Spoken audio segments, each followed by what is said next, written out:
guys, welcome back to my channel. And today I decided, I was like, this was on my mind too, so we're gonna talk about it just because it's like, it's so infuriating. These people, like, I just can't stand them. They stop, and all the time I'm like, why can't y'all just be like, why can't y'all just use your brains?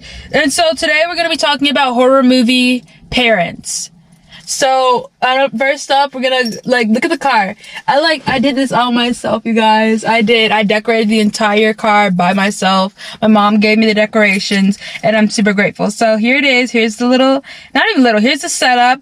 If I get more items, I'm gonna be putting them in the car, like, little more lights or witch hats or whatever. So it's basically supposed to be like a witch's den. All like the little supplies, the dead bodies and everything.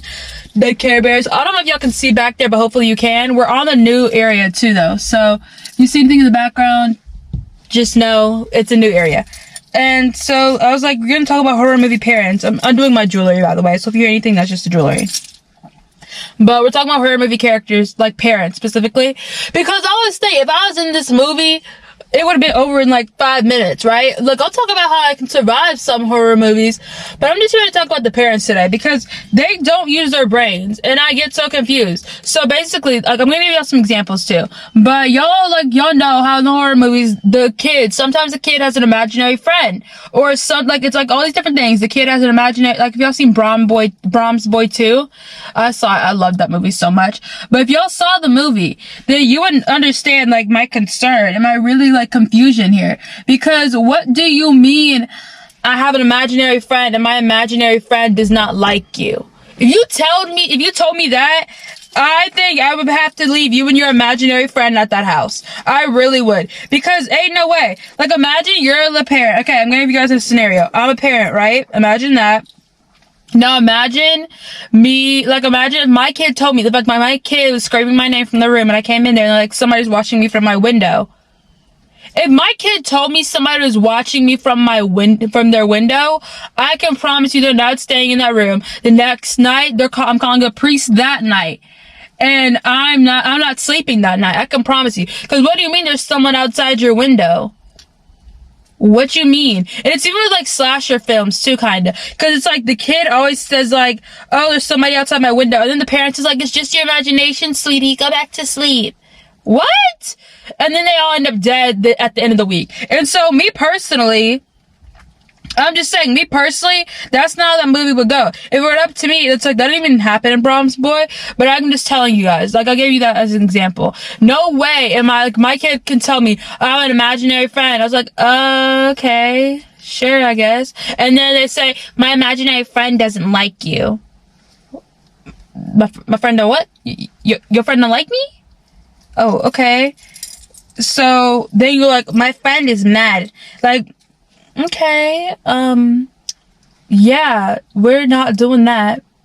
But it's like Brahms Boy, because I thought of Brahms Boy specifically, how the therapist and everybody just kept saying, oh, no worries, honey, to the wife.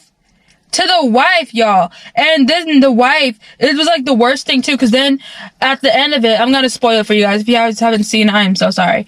But it was on Netflix a while ago, but that doesn't matter. But, like, I was watching this movie and I thought to myself, why, like, this doll is creepy. First of all, a buried doll in the woods.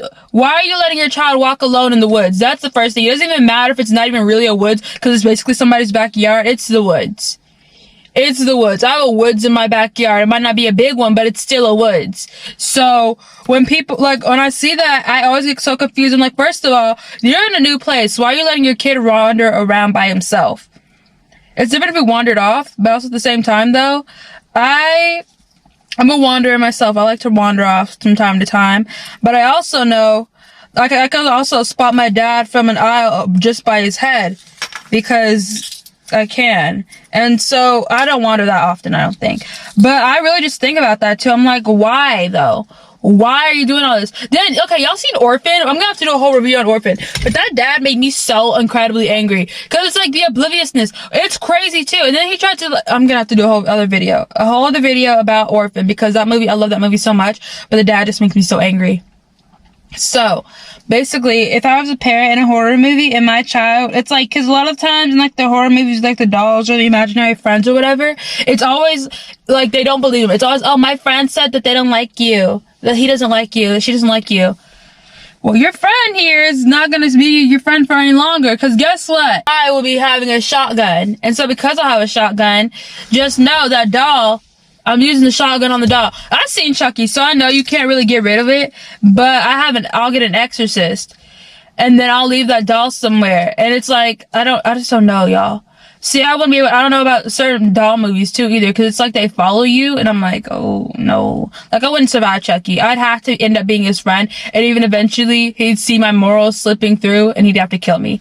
But horror movie parents, just, they get on my nerves, because they never believe their child, and their child ends up possessed. Then they're trying to, like, leave the house or whatever, or they're sad that their child ended up dead. But it's like, if you just listen to your child the first time when they said, somebody's outside of my window, this could have been avoided. Because I always think about it. It's like, it's always somebody's outside of my window. I heard somebody tapping on my window. It's always the window. It's always the closet. Or it's always the monster under the bed, right? And so I see these things happen, and I'm like, okay, so all of this could have been avoided. Your child ended up making friends with the person that was under their bed, or tapping on their window, outside the window, or in their closet. They make friends with them. Then your kid is like manipulated and kind of trapped with this person, and the kid doesn't even know that, like, oh shoot, this guy's gonna kill me later on if I don't keep helping him. That's basically what the kids don't realize that in the movies. And so it's like up to the parents to let the kids know, oh hey, we can't really let you go off and do this.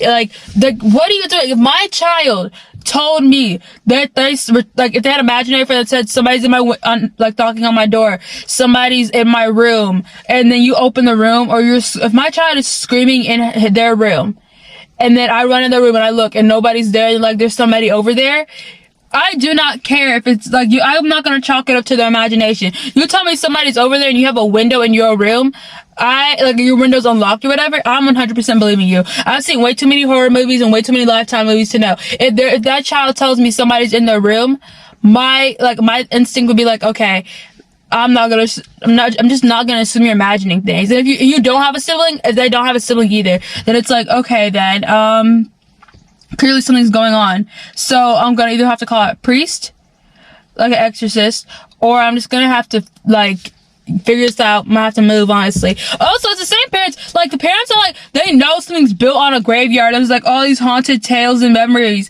of the house. But the reason why they got the house, that's why they got the house for such a good deal.